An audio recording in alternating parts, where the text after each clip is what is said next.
आज चमार अधिवेशन 19 नवंबर को आप यूपी की धरती पर आए हैं मध्य प्रदेश से चलकर, तो आपको क्या लगा, क्यों लगा कि भाई हमें चलना चाहिए, और आप वहाँ से कब कैसे तैयारी करी और कैसे आपको पता चला?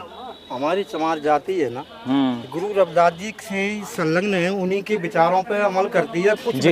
कुछ हमारे देश में कुछ वर्षों से ऐसा हो गया कि हमारी चमार जाति के जो महान पुरुष हैं उनको छोड़ा जा रहा है और अपनी विचारधारा बीच में लगा दी गई है। तो उस विचारधारा को पुनः इसमें वापस लेने के लिए हमारे चमार सम्मेलन या द्वितीय हुआ आज, इसमें हमारे महापुरुषों के नाम लिए गए हैं, महापुरुषों का नाम लिया गया है। और हमारे महापुरुषों ने जो देश में जो काम किया है वो चमार जाति के लोगों ने बहुत काम किया है। मैं एक उदाहरण दे रहा हूँ कि हमारे गुरु रविदास जी के बामन राजा रानी उनके शिष्य थे और उन्हीं के अंडर में, उनके नेतृत्व में और उनके मतलब राज्य में अपने लोगों की दशा सुधारी। इसी तरह से हमारे मोदी जी ने हमारे गुरु रविदास जी को नाम लिया, उनके मंदिरों पे गए और उन्होंने खुद हमारे दिल्ली में जो रविदास मंदिर है वहाँ पे झींका बजा के बैठे रहे। और यूपी में जो चुनाव हुआ तो इससे ये संदेश गया कि गुरु महाराज के जो विचारों पर चलने वाली थी यूपी की जनता ने उन्हें बहुमत दिया। बहुमत देने के कारण हमारे अन्य जो विचारधारा थी वो ध्वस्त हो गई।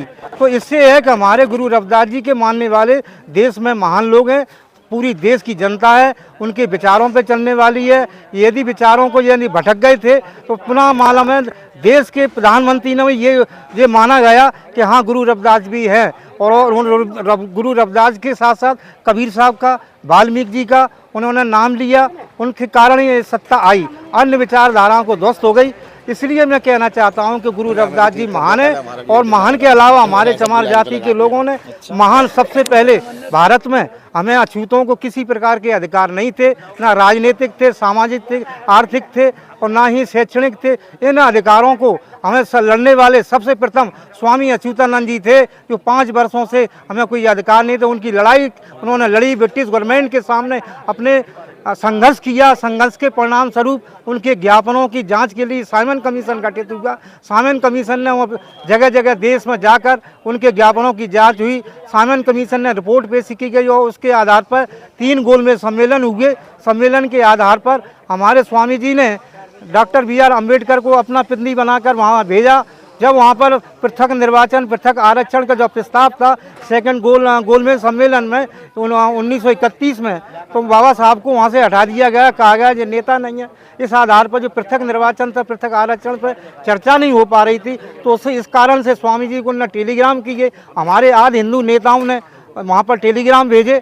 टेलीग्राम का उल्लेख मालूम बाबा साहब ने 5वें वॉल्यूम में पेज नंबर 196 पे किया, 97, जिसमें अल्मोड़ा के जो अपने हरिप्रसाद टमटा जी थे उनका मतलब बारे में बताया कि ये व्यक्ति मेरे को जानते भी नहीं है, महापुरुष, उनकी तरफ से टेलीग्राम आया है। इस तरह से बाबा साहब को 1550 टेलीग्राम आदि हिंदू नेताओं ने स्वामी जी के नेतृत्व में भेजे। इस आधार पर बाबा साहब नेता बने और साइमन कमीशन की रिपोर्ट और पृथक निर्वाचन उसमें चर्चाओं में भाग लिया।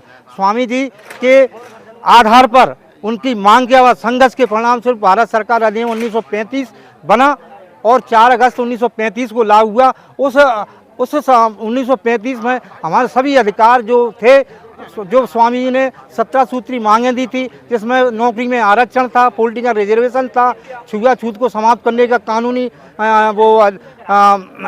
समाप्त करने का था, अपने SC ST के छात्रों के लिए पढ़ाई के लिए था, स्कॉलरशिप थी, नौकरियों में। तो इस तरह से सभी मांग की गई। 1935 का भारत सरकार अधिनियम बना, उसके तहत हमें सभी अधिकार मिले। जब ब्रिटिश गवर्नमेंट जब थी यहाँ पर, महात्मा गांधी संघर्ष कर रहे थे कि देश को आज़ाद करो, मुझे संविधान बनाने की अनुमति दीजिए, तब अंग्रेज़ों ने जब उनके संघर्ष तेज हुआ तो अगस्त ऑफर 1940 को ब्रिटिश गवर्नमेंट ने एक प्रस्ताव पारित किया गया। प्रस्ताव क्रमांक 6 के अनुसार हमें जो 1935 के जो अधिकार थे वो उन्हें बरकरार रखने के लिए संविधान बनाते हो तो ये आपको अधिकार देना पड़ेंगे।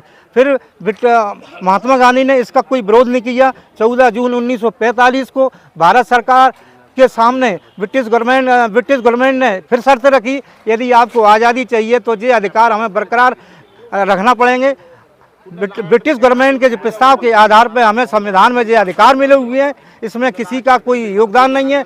हमारे अधिकार जो दिए हैं और 28 अगस्त 1947 को संविधान सभा में पारित किए, वही अधिकार हमें मिल रहे हैं। जो लोग कहते हैं कि अन्य लोगों ने अधिकार दिलाए हैं, वो गलत बात है। उनके कोई बात ही नहीं, उनका कोई अधिकार नहीं, अधिकार के रूप में कहते हैं। उन पर कोई पुस्तक नहीं है बताने के लिए। और हमारी तो वहाँ पर पुस्तक के अलावा ब्रिटिश गवर्नमेंट प्रस्ताव पा रहे हैं, उन पर कोई ऐसा पुस्तक नहीं है प्रूव करने के लिए कि हाँ इन्होंने अधिकार दिए। मैं कहना चाहता हूँ, हमें जो आज हिंदू नेताओं ने जो हमें अधिकार दिलाए हैं, वही अधिकार हमें मिल रहे हैं। आज जो सम्मेलन हुआ, इसके बारे में स्वामी अच्युतानंद जी के बारे में, मंगूराम साहब के बारे में, गुरु रविदास जी के बारे में सब ये चर्चा हुई है। और इसके आगे हमारा देश बढ़ेगा, हमारा समाज बढ़ेगा, यही मैं कहना चाहता हूँ। आज का सम्मेलन जो अमित भाई ने और यहाँ पर प्रमोद जो जी थे, उनके नेतृत्व में जो सम्मेलन हुआ, बहुत अच्छा रहा, सफल रहा। मैं आगे आपसे इतना कह सकता हूँ, हमारी चमार एकता पुनः आ रही है, वो आती रहेगी और हमें आगे विश्वास हो रहा है कि हम विकास करेंगे। यही मेरा कहना है। धन्यवाद।